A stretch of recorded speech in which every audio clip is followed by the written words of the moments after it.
तमाम साथियों सभी को प्रणाम। सभी साथियों का हम हार्दिक स्वागत करते हैं, क्रांतिकारी अभिनंदन करते हैं। साथियों,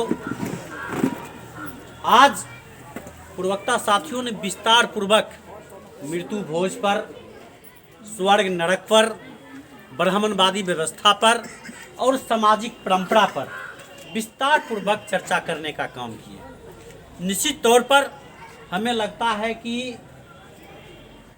आज के बैठक का जो मूल उद्देश्य है, उस उद्देश्य पर लगभग चर्चा हो चुकी है और मूल बात आ चुकी है। जरूरत है इस समुद्र मंथन से एक क्रीम निकालने की और क्रीम निकाल करके एक निर्णय लेकर के हम लोग एक ऐतिहासिक निर्णय लें और समाज को जागरूक करने का काम करें, ताकि एक समाज को नई दशा एवं दिशा मिल सके। हम कहना चाहते हैं, हमारे साथियों ने कहा कि जब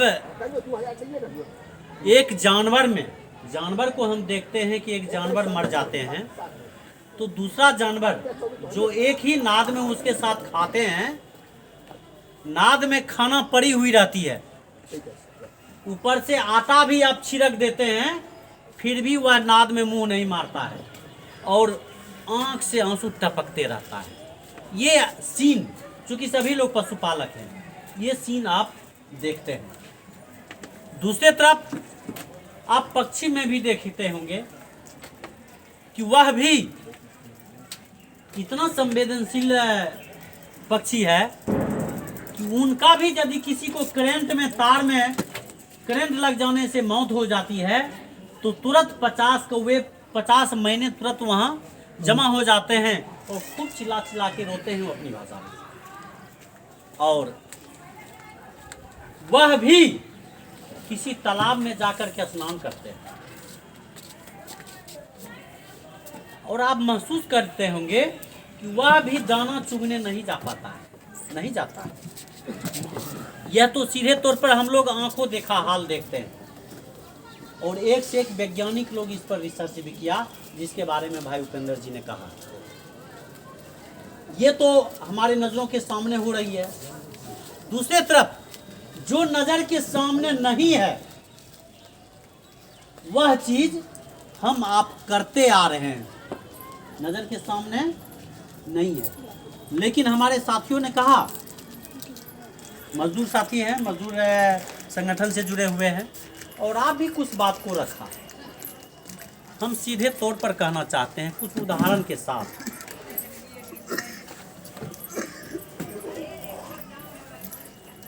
मेरे दादा दादी और पिछले लॉकडाउन में माँ गुजर गई। हमने बाल नहीं बनाया, हम बड़ा भाई हैं, मुखाग्नि देने का हमारा अधिकार न है। हमने मुखाग्नि नहीं दिया, या तो बड़ा देता है या तो छोटा देता है हिंदू रीति रिवाज में, लेकिन ना छोटा दिया न बड़ा दिया, महिला से दिलाने का काम। अब रही भोज की बात, तो भोज भी नहीं हुआ।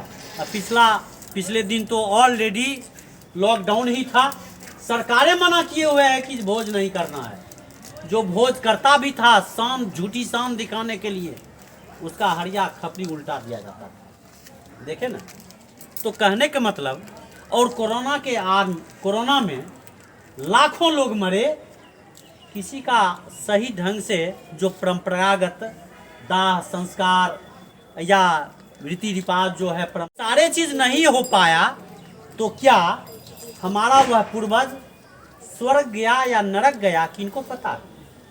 किसी को पता है क्या? किसी को पता नहीं है। स्वर्ग गया कि नरक गया, किसी को पता नहीं है। स्वर्ग कुछ नहीं है, नरक कुछ नहीं है। स्वर्ग वही है जो आज जीते जी, जो सच्चे अर्थों में आपको रोटी, कपड़ा, मकान, शिक्षा, स्वास्थ्य, दवा, रोजगार, शिक्षा और बेहतर जिंदगी आप जी रहे हैं, तो यह ही स्वर्ग है। और यदि यह चीज आपको मैसर है, उपलब्ध नहीं है, तो आप नरक में हैं। आप बीमार रहते हैं, आप नरक में हैं। यही है स्वर्ग नरक। बाद बाकी ऊपर आसमान में स्वर्ग नरक मरने कहीं के नहीं बाद है। तो आत्मा जो और आत्मा- पंडित जी आत्मा ऊपर- जो ब्राह्मणवादी व्यवस्था, आपने सही कहा कि ब्राह्मणवादी व्यवस्था, उन्होंने दिमाग लगाया कि हम बैठे बैठे कैसे खाएं, तो उन्होंने शुरुआती दौर से ही 4 वर्ण व्यवस्था का किया। वह ब्राह्मण, क्षत्रिय, वैश्य और शूद्र। और शूद्र को भी, माने इसको हम आर्थिक शोषण करते रहे, मानसिक शोषण करते रहे, विभिन्न प्रकार का इनका हम शोषण, यहाँ तक कि शारीरिक शोषण भी करते रहे। ये सारे षड्यंत्र के तहत शूद्र को भी हमारे उमेश भाई ने कहा कि कई जाति प्रजाति में बांटने का काम किया। एक तरफ वो छूत को रखा तो दूसरे तरफ छूत को रखा। उन्होंने कहा कि छूत कौन है, अछूत कौन है। अभी आप देखें हमारा समाज अब चांद से लेकर के मंगल तक पहुंच गया, और अभी भी हम रूढ़िवादी व्यवस्था में वो 100 साल पहले की सोच हम रखते हैं, 10-20% बचा हुआ रखते हैं, तो वह सीधे तौर पर गलत है। मैं सीधे तौर पर मैं उसको गलत ठहराता हूँ। अभी हम कहना चाहते हैं कि पिछले दिनों ही, पिछले साल ही लॉकडाउन नहीं था, लॉकडाउन से पहले की हम बात कर रहे हैं। हमारे यहाँ दो प्रकार का धार्मिक लंबी लोग हैं, और हमारे समाज में भी यहाँ भी होगा ही। एक शिव चर्चा का नाम जानते हैं, एक गायत्री मंत्र वाले को नाम जानते हैं, गायत्री परिवार, और तीसरा सत्संगी परिवार। ये 3 परिवार की हम बात कर रहे हैं। इस 3 परिवार में संजोग ऐसा देखिए कि तीनों परिवार में लगातार कोई न कोई बुजुर्ग लोगों का देहांत हो गया, तीनों परिवार में। उपेंद्र भाई ध्यान दीजिएगा, आपने तो रामपुर का चर्चा किया, आपने रहीमपुर का चर्चा किया, मक्खन शाह और कृष्णानंद यादव का, आप अलौली की चर्चा भूल गए, जबकि अलौली से शुरुआत कराए हैं। अच्छा। तो मैं कुछ माने प्रैक्टिकल बात मैं कर रहा हूँ, प्रैक्टिकल बात से सीख लेने की जरूरत पड़ेगी। तो हम क्या किए, हमारा सोच पहले से ही था। जब हम 7वां 8वां में पढ़ते थे तो हमारे परिवार के बगल में ही, एक दियाद में ही, एक कहते हैं नवेली महिला कुछ ही दिन पहले शादी करके आई थी। बहुत ही अति सुंदर थी, और गर्भावस्था काल में ही कोई भारी वजनी सामान उठाने के क्रम में अबॉर्शन हो गया, और उसी अबॉर्शन के क्रम में वह उनकी देहांत हो गया। और वह साह परिवार से था, तेली साह परिवार से था। साह परिवार के लोग वहाँ उन पर पूरा दबाव, हम अभी 30 साल पहले की बात कर रहे हैं, 35 साल पहले की मैं बात कर रहा हूँ। पूरा साह परिवार के लोग उस पर दबाव बनाया कि तुमको भोज करना पड़ेगा, आंखों में खून और भोज का मांग।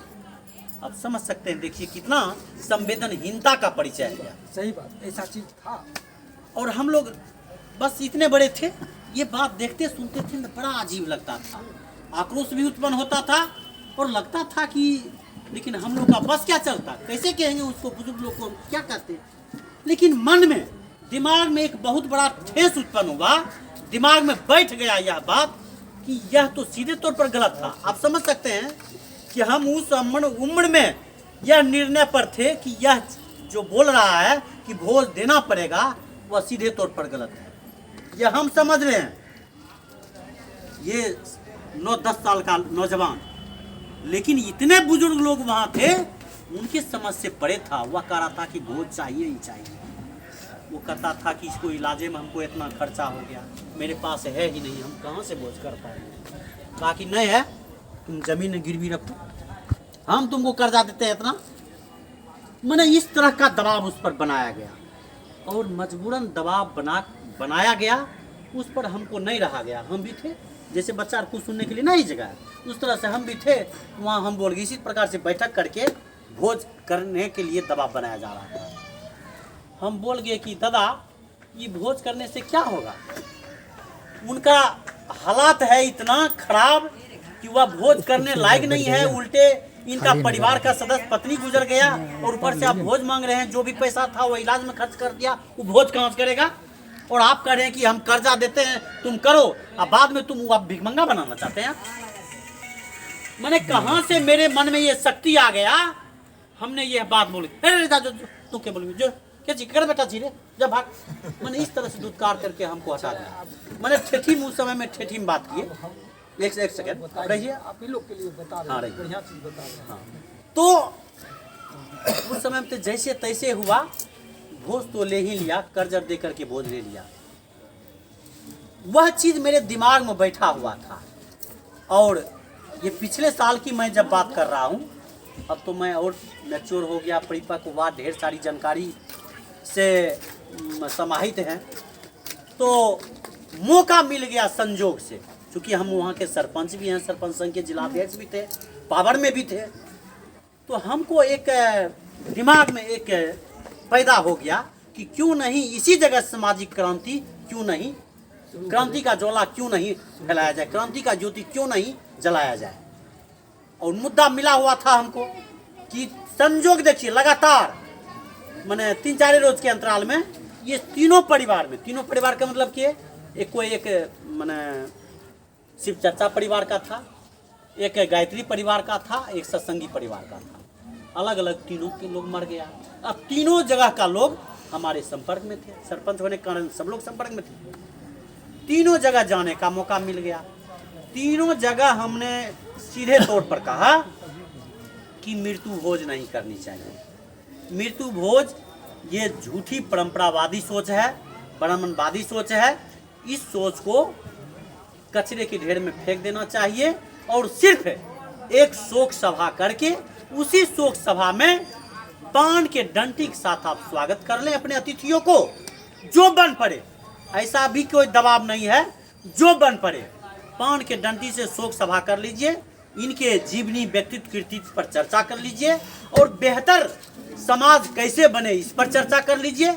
हमारा समाज का सर्वांगीण विकास कैसे हो इस पर चर्चा कर लीजिए। हमारे समाज के समस्या का समाधान कैसे हो, कैसे संघर्ष तेज हो, इसकी चर्चा कर लीजिए। और उसी में जो आगंतुक अतिथि आ गया उनको पान के डंटी से स्वागत करके विदा कर दीजिए। हाँ दुला जो है आपकी बात हो गई ना, अब मेरा बात हाँ। सुनिए, थोड़ा सा बैठिए। बस बस बस बस बस दिया जाएगा समय, और सब लोग आपको भी मौका देगा, आपका बोलिए ना, आप सब आदमी। तो अभी हम हमारी बात खत्म नहीं हुई है, अभी हमारा बात चल रहा है। अभी तो बारी सब बोले। ये तीनों परिवार के लोग एक स्वर में, चूंकि हम सरपंच भी थे, एक स्वर में इस चीज को कन्विंस हुआ और एक स्वर में निर्णय हो गया सरपंच साहब कि हाँ इसको किया जाए। और अखबार में हाँ है, सही बात, सरपंच साहब एकदम, सरपंच साहब अखबार पढ़ते हैं, लेकिन उपेंद्र भाई की नजर से चूक हो गया। हाँ। तो वह तीनों कार्यक्रम अलग अलग लगातार तीनों दिन हमने निर्णय लिया कि ग्राम कचहरी अलौली संघ पंचायत राज अलौली में निर्णय लिया कि ये मृत्यु भोज पर रोक लगाई जाती है। सीधे तौर पर निर्णय लिए और तीनों चीज को उदाहरण दिए और तीनों चीज को करके हमने दिखा दिया धरातल पर। सारे लोग इस चीज को सराहा, अखबार में भी पूरा चला। संजोग से शांति समिति का एक बैठक हो रहा था ये डीडीसी के कार्यालय वाला सभागार में। उसमें शांति समिति की जब बैठक हो गई तब कृष्णानंद यादव हमसे मुखातिब हुए, जो रामपुर के मुखिया हैं। तो उन्होंने कहा कि किरण देव भाई, सो आपका एक निर्णय हमको बहुत अच्छा लगा, मृत्यु भोज रोकने का, बंद करने का। एक रोज आप समय दीजिए ना, आइए ना रामपुर गोगरी, वहाँ हम भी एक सभा आयोजन कर देते हैं, ढोला दे करके सभा का आयोजन कर देते हैं, उसमें मृत्यु भोज रोक लगाने का निर्णय लेते हैं। चलिए एकदम बिल्कुल आ जाएंगे, कोई दिक्कत नहीं, आ जाएंगे। संजोग से मखनो जी थे साथ में। मखनो जी कहा कि हम रहीमपुरों में क्या हम करते हैं, रहीमपुरों आइए। मैंने चूँकि सब लोग शांति समिति की बैठक में हम लोग भाग लेते थे, बस यही बात बन गई। रामपुर में एक दिन सभा किया, लेकिन संजोग से सभा किया तो वह हमको जानकारी नहीं दे पाया। वो डेट कहा कि हम डेट आपको जानकारी देंगे, लेकिन वह जानकारी नहीं दे पाया। तो हमारे साथी नागेंद्र त्यागी जब वहाँ पहुँच गए तो उन्होंने चर्चा कर दिया उस सभा में कि किरणदेव भाई सबसे पहला हैं जो कि अलौली से मृत्यु भोज बंद करने का ऐलान किए हैं और करके दिखा भी दिए हैं, 3-3 भोज करके दिखा दिए हैं। और ऐसे परिवारों में जो को ऑलरेडी पोंगापंथी है, शिव चर्चा पोंगेपंथी है, सत्संगी पोंगेपंथी है, मैंने सब हिंदूवादी तौर तरीका अपनाता है। जब वहाँ हमने करके दिखा दिया तो क्यों नहीं, उनको क्यों नहीं आमंत्रण किए? करिए है। तब कृष्णा जी कहते हैं, क्या कहे नागेंद्र भाई, किरणदेव भाई से ही बात हुआ, उन्हीं से हम प्रेरित हुए हैं, आई ऑर्गेनाइज किए हैं। देखिए हम मिस माइंड हो गए, उनको हम फोन नहीं कर सके। तब नागेंद्र जी हमको फ़ोन करते हैं, तुरंत सभा चल रही है और फ़ोन करते हैं। तो हम कहे कि सॉरी नागेंद्र भाई, हम तो अलौली हैं, जाते जाते तो आपका मीटिंग ख़त्म हो जाएगा, इसलिए आप कीजिए, हमारी शुभकामना है। और इसके बाद जो कार्यक्रम कीजिएगा उसमें हम भाग लेंगे। वहाँ से शुरुआत होगी। वहाँ भी 1-2 भोज में ये हुआ और धरातल पर किया, लेकिन कुछ न कुछ चलिए रहा है। फिर उसी प्रकार से मक्खन भाई किए, वहाँ भी भोज पर रोक लगी, लेकिन कुछ न कुछ एकादश चल रहा है। अलौली में भी मूलतः सभी बंद हो गया, ऐसी भी बात नहीं है। वहाँ भी एका दुका लोग करिए लेता है, करता ही है। अभी इधर बीच एक हमारे शिक्षित लोग ही सबसे बड़ा अंधविश्वासी है, यह मैं आपको बताना चाहता हूँ। कहता है लोग शिक्षा ग्रहण करने से जागरूक होता है, शिक्षित लोग ही सबसे बड़ा अंधविश्वास का कारण है। यह मैं एक हमारे युगल हवलदार साहब हैं, वह रिटायर हुए थे, उनकी पत्नी गुजर गई। उन्होंने अपने को दिखाने के लिए बहुत लंबा चौड़ा भोज का आयोजन किया और इसी के देखा देखिए दोनों का एक ही डेट था, सेम डेट था दोनों का। एक जो विनोद यादव हैं, बहुत बड़ा खाद भंडार खोले हुए हैं आजकल, वह भी कंपटीशन में, वो तीनों भाई कमौसम था, इसका भी बेटा दरोगा था, खुद हवलदार से रिटायर हुआ था। तो देखा देखी में कंपटीशन में दोनों खूब बढ़िया भोज का आयोजन किया। दोनों को व्यक्तिगत तौर पर हम और 1-2 और जनप्रतिनिधि के साथ हमने दोनों जगह जाकर के प्रस्ताव रखा कि कृपया मृत्यु भोज आप नहीं करें, क्योंकि आप यदि भोज करते हैं तो इससे और मृत्यु भोज में बढ़ावा मिल जाएगा, क्योंकि तब फिर जो गरीब लोग हैं इसके लिए तो परेशानी का सबब बनेगा ना।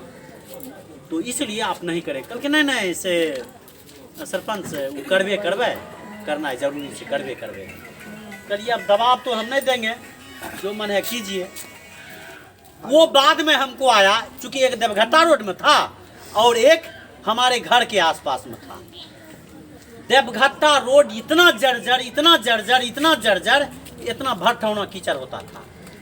वो विनोद जी और उसका भाई उमेश जी दोनों आया कहने के लिए, सरपंच साहब देवघट्टा रोड बहुत गड़बड़ है, इस पर कुछ किया जाए ना। तो हम उनको सीधे टके से जवाब दिए, चलिए उमेश भाई और विनोद भाई, आपको हमने कहा कि मृत्यु भोज आप नहीं कीजिए और मृत्यु भोज के बदले आप दूसरा ऐसा यूनिक काम कर लीजिए, हम आपको बताते हैं कि वह समस्या कैसे समाधान होगा। दूसरा चीज़ कर लीजिए तो आपका नाम हो जाएगा। लेकिन आपने कहा कि नहीं भोज हम करवे करेंगे, तो आपको हम प्रस्ताव भी नहीं रखे।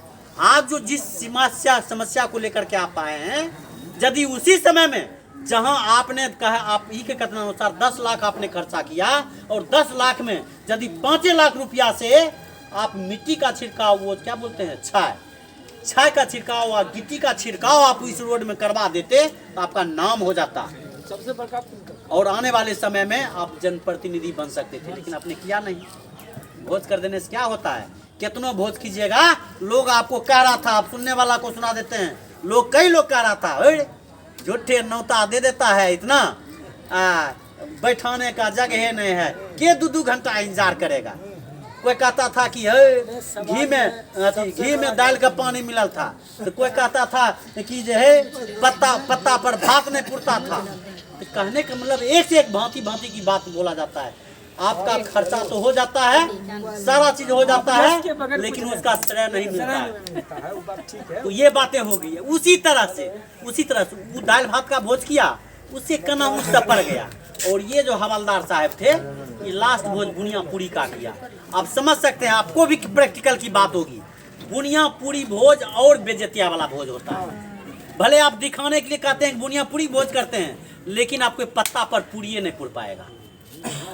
हमने पिछले दिनों मैं पिछले दिनों की बात करता हूँ, कल परसों की मैं बात करता हूँ। सबसे बड़ी भोज हुआ, हमारे भाई कमल किशोर यादव ने भोज किया। मैं आपको सुनाता हूँ, सुनिए। अभी कमल किशोर यादव जी हमारे साथी हैं और उनका पिता देहांत हुआ इधर बीच। और एक बहुत बड़ा गोदाम था, गोदाम में 2 पार्ट था, बहुत बड़ा हॉल था। और उस हॉल में लगभग एक दिन में 12,000 लोग भोज खाते थे। 3 दिनों का भोज हुआ। लास्ट दिन पूरी भोज, भात दाल तो एकदम बहुत ढंग से चला गया। काफी भीड़ होती थी, माइक का व्यवस्था किए हुए थे, खास सुरक्षा अभियान हम चलाए हुए थे। वहाँ खाद का सुरक्षा अभियान हम चलाए हुए थे। लोग क्या करता है, पत्ता पर खाने से जरूरत से ज्यादा ले लेगा और खाता नहीं, बर्बाद होता है। एक तरफ लोग भूखे मरते हैं। हमारे धर्मेंद्र जी बताएंगे कि एक सर्वे है कि इतना लोग भूखे मर रहे हैं, अनाज के लिए भूखे मर रहे हैं, एक दाने के लिए भूखे मर रहे हैं। 2 जोन की रोटी नसीब नहीं होती है। और दूसरे तरफ आप 5 स्टार होटल में देखिए, जहां बड़े बड़े भोज होते हैं, पूंजीपतियों का भोज होता है, हीरो हीरोइन की शादी में भोज होता है, नेताओं की भोज होता है। वहां 1000 का पैकेट बनता है, उसमें 1000 से ज्यादा का सामग्री रहता है एक पैकेट में, ऐसा मटेरियल रहता है उसमें। और उसमें से 1 पीस खाता है, अब बाद बाकी फेंक देता है, और रोड पर फेंका हुआ रहता है। और वहाँ गरीब लोग एक तरफ झपटता है वो खाने के लिए, और दूसरी तरफ कुत्ता झपटता है खाने के लिए, मनुष्य के हाथों से छीन लिया जाता है। ये हालात है हमारे देश का। और दूसरी तरफ हम लोग भोज करने के लिए चलते हैं। और उसी तरह से ये हवलदार साहब का भी भोज, पूरी वाला भोज बेजतिया साबित हुआ। विशेष हम डिटेल से नहीं जाना चाहिए, क्योंकि हम मूल बात पर आना चाहते हैं, मूल बात अभी नहीं बोल पाए। कुछ उदाहरण से इस बात को मैं साबित करना चाहता हूँ। का ही बात हम कहेंगे एक ठीक है, बोलिएगा।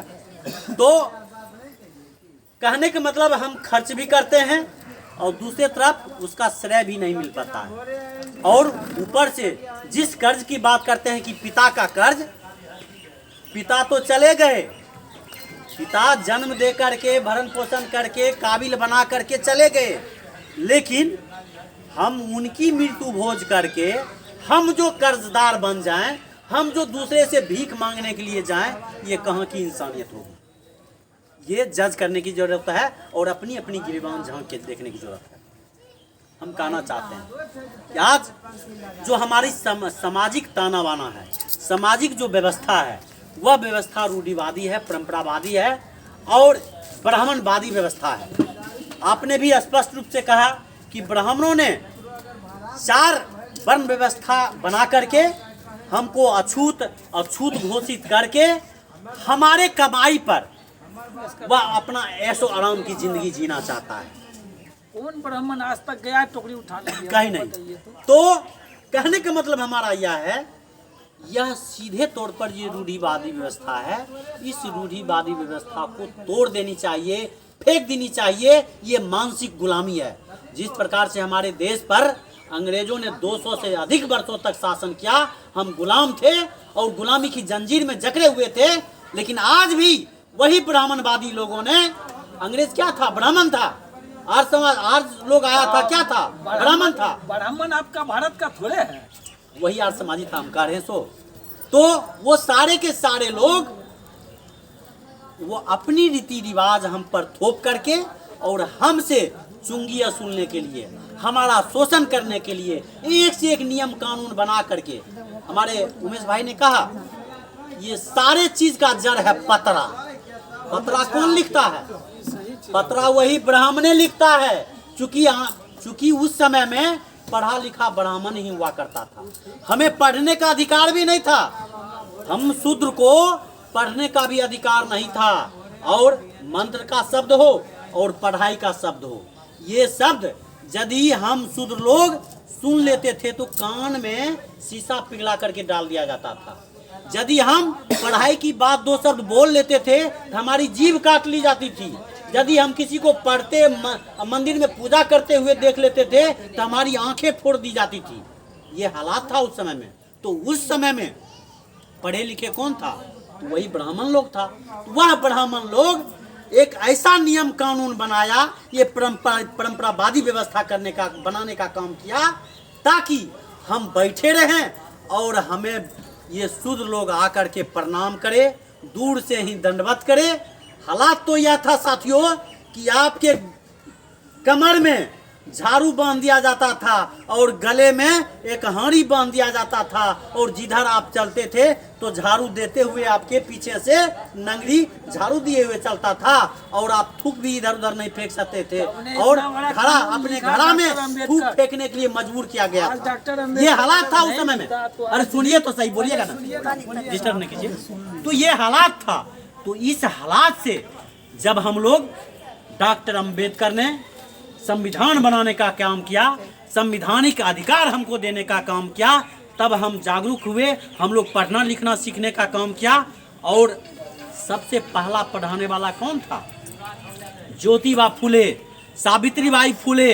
वह पहली शिक्षा देने की काम किए, और वो माली जाति से थे, वह शिक्षा देने का काम किया। लेकिन हम उन्हें शिक्षा की देवी नहीं कहते हैं, हम शिक्षा की देवी कहते हैं सरस्वती जी को, जबकि सरस्वती जी शिक्षा की देवी कहीं नहीं है, कभी नहीं है। आप जानते हैं वह सरस्वती है जिसको जिसको जिसको जिसको जिसको बर्मा ने जो बलात्कार किया था, इसको कौन किया था? सरस्वती का बलात्कार कौन किया था? बर्मे की बेटी माना जाता है। बर्मे की बेटी माना जाता है, और बर्मे उसको बलात्कार किया, उसको शिक्षा की देवी कहा जा रहा है। जब उस समय में हम कह रहे थे, मीटिंग से पहले हम कुछ बात की चर्चा कर रहे थे कि जब उस समय में पढ़ाई की व्यवस्था नहीं था, महिला को भी शिक्षा देने की बात नहीं था, उस समय में ब्राह्मण भी अपने महिला को शिक्षा नहीं देता था। जब महिला को शिक्षा देने की बात नहीं थी, तो सरस्वती कब से शिक्षाविद हो गई? शिक्षा की देवी कब हो गई? वह भी शिक्षा की देवी नहीं थी। अभी आने वाले समय में, कल परसों में हम छठ पूजा करेंगे।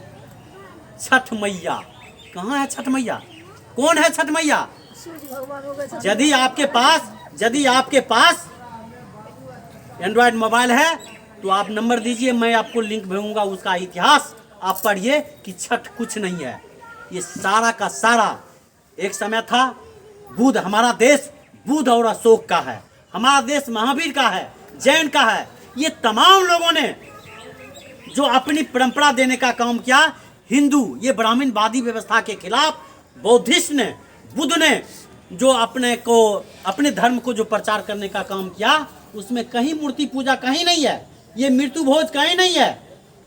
और उस जो पूरे विश्व में समा गया था, पूरे विश्व में बौद्ध धर्म का पूरा स्थापित हो चुका था, तो इसको समाप्त करने के लिए धीरे धीरे धीरे धीरे करके न हिंदू की बात रखा, न बुद्ध की बात रखा, ये बिचला बात करके धीरे धीरे धीरे करके वही ब्राह्मणवादी लोग बड़ी चालाकी से आपके बीच ऐसा मूर्ति पूजा, आपके पास ऐसा परंपरा को रखने का काम किया, और धीरे धीरे आप उस परंपरा से जुड़ गए और उस परंपरा को आज तक निभा रहे हैं, और उसका इनडायरेक्ट रूप से उसी ब्राह्मणवादी को ही फायदा जा रहा है। उसी में से एक छठ पूजा भी है। तो साथियों, हम कहना चाहते हैं यह जो हालात है, अभी देखिए अमेरिका में तो किसी भगवान को नहीं पूजा जाता है, कोई भगवान को नहीं। देखिए अमेरिका कहाँ है? सच्चे अर्थों में तो विश्व गुरु वो है। जर्मनी को देख लीजिए, वह कहीं पूजा नहीं करता है, कोई ईश्वर को नहीं मानता है, रियल में ईश्वर है ही नहीं। नहीं मानता, तो सिर्फ गॉड को मानता, भगवान है। अरे गॉड है, फिर गॉड को मानता है, फिर ईश्वर गॉड कौन है? एक ही है, अल्लाह एक ही है। भगवान को सिर्फ जानता है कि भगवान है। ठीक है, बीच में आप नहीं कीजिए ना, आप सुनते जाइए ना, अपनी बात को आप रखिएगा, और रखने का मौका भी आपको दिए, लिंक टूट जाता है उससे। तो कहने का मतलब हमारा यह है, एक से एक जो विकसित देश है, जो मुट्ठी भर देश है, ग्रुप 5 जिसको समूह 5 देश कहते हैं, ग्रुप 7 ग्रुप समूह 7 देश कहते हैं। हमारा देश तो 15वां 17वां देश है। उस ग्रुप में 5 और 7 और 9 में उसका भारत का जगह होने है। ये अपने को विश्व गुरु कहता है। आप देखें दूसरी तरफ, मैं कहना चाहता हूँ अंधविश्वास। अभी मंदिर निर्माण की बात किया जा रहा है अयोध्या में। आपने देखा दीपोत्सव मनाया गया, 9 लाख दीप जलाने का काम किया। 12 लाख, कहीं 12 लाख भी आ रहा है, कहीं 9 लाख भी आ रहा है, कहीं 4 लाख आ रहा है। तो अब जो भी हो, कोई गिनती करने के लिए नहीं गया। तो वहां जो दीप जलाने का काम किया गया और करोड़ों करोड़ों क्विंटल तो तेल लगा ही होगा, इसमें कोई दुमत है क्या? 133 करोड़ रुपया खर्च हुआ, 133 करोड़, यानी कि 133 1 अरब 33 करोड़ रुपया खर्च हुआ। और दूसरी तरफ आप सरसों का तेल 275 रुपया लीटर खरीदने के लिए मजबूर हैं आप। वहीं आप देखिए जब दीपोत्सव खत्म हो गया तो एक से एक गरीब लोग उस दीप में से उठा करके अपने बोतल में डाल रहा है, अपने डिब्बा में डाल रहा है। यह भी वीडियो आपको देखने का मौका मिला होगा। यह है गरीबी की हालात। देश को तो गरीब बना दिया गया है ताकि आप अंधविश्वास में पड़े रहिए और अंधविश्वास की आड़ में वह पूंजीपति को अमीर को और अमीर बनाते जाएगा और आप गरीब को और गरीब बनाते जा रहा है। ये नीति बनाई गई है। पेट्रोल डीजल का भाव देख लीजिए कितना है और दिखाने को इस दीपावली के अवसर पर कहा कि हमने तोहफा दे रहे हैं और तोहफा में 5-10 रुपया कम कर दिया तो आप फिर मोदी मोदी मोदी करने लग गए। यही हालत है ना भूपेंद्र भाई, कर रहे हैं। और दूसरे तरफ आपको इस नवंबर माह में जो मुफ्त का अनाज मिलता था पीडीएस में वह बंद कर दिया गया। अब बताइए जितना जितना वह कम नहीं किया उससे ज्यादा आपको वसूल लिया। मेरी बात को फॉलो कर रहे हैं? माने हम इशारा मात्र करते जा रहे हैं, आप लोग समझिए। तो कहने का मतलब यह है कि अंधविश्वास में आपको डाल करके आपको अंधेरे में रख करके जिस प्रकार से मोदी अंधभक्त बना दिया है आम जनता को, उसी प्रकार से आम जनता को अंधविश्वास में डाल करके, माने विश्वास नाम का जहाँ कोई चीज नहीं हो, सुनी सुनाई बात हमारे दादा परदादा ने किया तो हमको भी करना चाहिए, बस इसी सोच के तहत और झूठी शान दिखाने के लिए। हम डॉक्टर हैं, हम इंजीनियर हैं, हमारे बाप मर गया था, इतना न लंबा भोज करेंगे, इतना न लंबा भोज करेंगे कि हमारे निकट कोई सर उठा के नहीं कहे, हमसे डाउन रहे। और इसी भावना में हमारे कमल किशोर यादव जो मानसी के थे, उन्होंने कहा, हमने कहा कि नहीं मृत्यु भोज बंद कीजिए, नहीं कीजिए। उन्होंने वैदिक रीति रिवाज के साथ हवन करके कहा, हमने कहा कि आप वैदिक रीति को मानते हैं तो वैदिक रीति रिवाज के तहत ही आप इस कार्य को संपन्न कर लीजिए और एक साधारण तौर पर हाथ धुला करके पान के डंटी से आप स्वागत करके बात खत्म कर लीजिए, भोज नहीं कीजिए। इन्होंने कहा नहीं, मेरा 4 भाई डॉक्टर है, हम भोज करेंगे। उसका डॉक्टर भाई लोग भी कहा कि हम भोज करके करेंगे। चलिए कीजिए। और सारे लोग खगड़िया जिला के सारे चिन्हित लोगों को बुलाने का काम किया। उपेंद्र भाई को भी हमने इनवाइट किया, कार्ड हमने व्हाट्सएप पर भेजा, मधुबाला जी को, उमेश भाई को, सुनील जी को, आनंद जी को, सबको भेजा, धर्मेंद्र जी को भेजा। धर्मेंद्र जी के बारे में तो वाकिफ है, मैं उदाहरण दे देना चाहता हूँ धर्मेंद्र जी को। ये इनको कई बार हम किसी भी मृत्यु भोज में, घर के बगल में, बाजार में किसी के यहाँ बुलाए, इन्होंने कहा कि किरंदे भाई माफ़ी चाहते हैं, मृत्यु भोज में हम शरीक नहीं होते हैं। चलिए आपका सिद्धांत अच्छा है, ठीक है, कोई बात नहीं है। चूँकि हम लोग जनप्रतिनिधि हैं और सामाजिक समरसता में हैं तो हम लोग भागीदारी ले लेते हैं, ठीक है। आपकी हम सिद्धांत को तोड़ेंगे नहीं, ठीक है, हम बताइए। तो कहने का मतलब ये है कि सिद्धांतवादी नैतिकवादी बनने की जरूरत है। आप देखिए दूसरे तरफ मैं आपको दिखाना चाहता हूं कि आप शादी ब्याह करते हैं, आप अमीर हैं, पूंजीपति हैं, डॉक्टर इंजीनियर हैं, आप अपने बेटे की शादी करते हैं तो क्या करते हैं, मोटी रकम तिलक ले लेते हैं और बेटा को भेज देते हैं, जाओ मंदिर में शादी कर लेना, शॉर्टकट में शादी कर ले तो बाराती नहीं ले जाते हो, क्या कहते हो कि रिसेप्शने कार्यक्रम कर देंगे, यानी शॉर्टकट भागते हो। जिस खुशहाली में भोज होनी चाहिए 2-3 दिन लगातार, उसमें क्यों नहीं भोज करते हो? मैं पूछना चाहता हूं ऐसे सभ्य तथाकथित सभ्य समाज से,